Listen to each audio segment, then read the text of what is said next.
अस्सलामुअलैकुम, you are watching बुशरास coaching. और जैसे कि हम लोग इस वीक डिस्कस कर रहे हैं थॉमस कैलकुलस 11th एडिशन को, और इसमें हम लोग पढ़ रहे हैं चैप्टर 11 जो कि है हमारे पास इनफाइनाइट सीक्वेंस एंड सीरीज़। तो उसी चैप्टर को कंटिन्यू करते हुए हम लोग आज पहुँचे हैं पेज नंबर 754 पर। और आज हम लोग इसमें कुछ थ्योरम्स पढ़ेंगे जो कि हमारे पास बुक में ऑलरेडी मौजूद हैं, जो कि डिफाइंड थ्योरम्स हैं। ये वो थ्योरम्स हैं कि जब भी हमारे पास क्वेश्चन में कोई ऐसी सिचुएशन आ जाए तो इसे हम डायरेक्टली अप्लाई करके अपना आंसर ले सकते हैं कि वो कन्वर्ज है कि डाइवर्ज है। तो यहाँ पर हमारे पास कुछ 6 थ्योरम्स हैं, 1 2 3 4 5 6, हाँ 6 थ्योरम्स हैं जो कि पहले से ही डिफाइंड है। तो अगर कोई सिचुएशन आ जाए तो हम इसे अप्लाई कर सकते हैं, और कभी कोई ऐसी सिचुएशन आए कि उसमें ये थ्योरम बनता हो और कुछ और भी डिजिट्स हमारे पास रह जाएँ, टर्म्स रह जाएँ, तो हम लोग उसमें ये भी अप्लाई कर सकते हैं और इसे आगे सॉल्व भी कर सकते हैं। तो सबसे पहले हमारे पास है limit n goes to infinity natural log n divided by n, जो कि हमारे पास हमेशा ज़ीरो देता है, जो कि कन्वर्ज है। तो जब भी हमारे पास कोई ऐसी सिचुएशन आ जाए तो हम लोग उसमें डायरेक्ट अप्लाई कर सकते हैं कि बाय द थ्योरम ये थ्योरम लिख सकते हैं, और इस थ्योरम के अकॉर्डिंग ज़ीरो है तो हाँ हम लोग ये ज़ीरो है, तो इस थ्योरम के अकॉर्डिंग ये ज़ीरो है तो हाँ हमने ये थ्योरम अप्लाई कर दिया और हमारा आंसर आ गया। इसी तरह हमारे पास रिमेनिंग 5 थ्योरम्स भी ये हैं कि जब भी हमारे पास limit n goes to infinity और under root n power n आ जाए तो हमारे पास वो 1 के इक्वल है।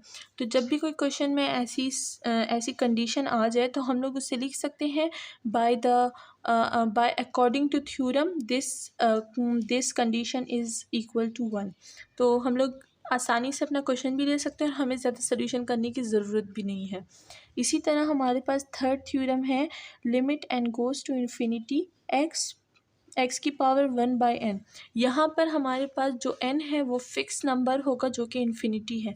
मतलब अगर मैं पेज से देती हूँ, मतलब अगर हमारे पास आ गया कि limit n x goes to infinity और x 1 बाय n, तो यहाँ पर हमारे पास जब भी कोई नंबर आ जाएगा यानी x की पावर 1 बाय इन्फिनिटी, तो हमारे पास क्या होगा, उसका आंसर 1 होगा।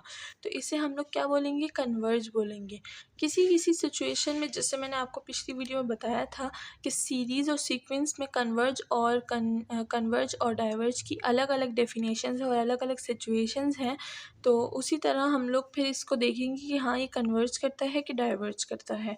इसी तरह हमारे पास है फोर्थ थ्योरम, जिसमें हमें बोला गया है कि limit n goes to infinity x की power n equal to zero. तो यहाँ पर जो x है वो हमेशा लेस होगा 1 से।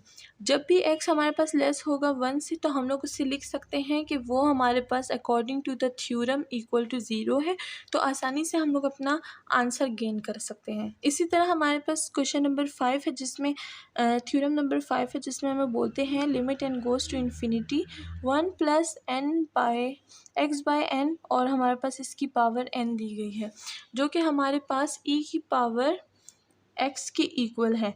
और ये x कोई भी x हो सकता है, ज़रूरी नहीं है, यहाँ पर 2 भी हो सकता है। तो अगर हमारे पास कभी आ गया 1 बाय 2 बाय n और इसकी पावर n हो कुछ भी, तो हम लोग जो यहाँ पर डिजिट होगा उसे ही हम लोग अपने e की पावर में लेंगे। तो यहाँ पर 2 है तो हम लोग यहाँ पर e की पावर 2 लेंगे। तो ये हमारे पास कोई भी सिचुएशन आ सकती है, इधर हमारे पास 1/2 आ सकता है, कुछ भी।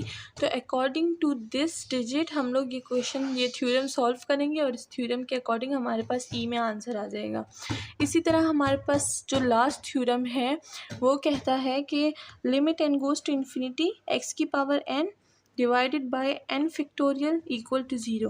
तो अगर कभी भी हमारे पास क्वेश्चन में कोई ऐसी सिचुएशन आ गई कि x की पावर कुछ हो, एक्स की power n factorial equal to zero, तो ये अगर हमारे पास सिचुएशन आ गई तो हम लोग लिख सकते हैं कि हाँ ये कन्वर्ज करता है भाई अकॉर्डिंग टू दिस थ्योरम। हम लोग इसे इस तरह लिख सकते हैं limit n goes to infinity. तो अकॉर्डिंग टू दिस थ्योरम इधर हम लोग ये लगा देंगे ताकि इससे पता चले कि अकॉर्डिंग टू दिस थ्योरम, ये थ्योरम पहले से डिफाइंड है मतलब, और हम लोग इसे अभी यूज़ कर रहे हैं।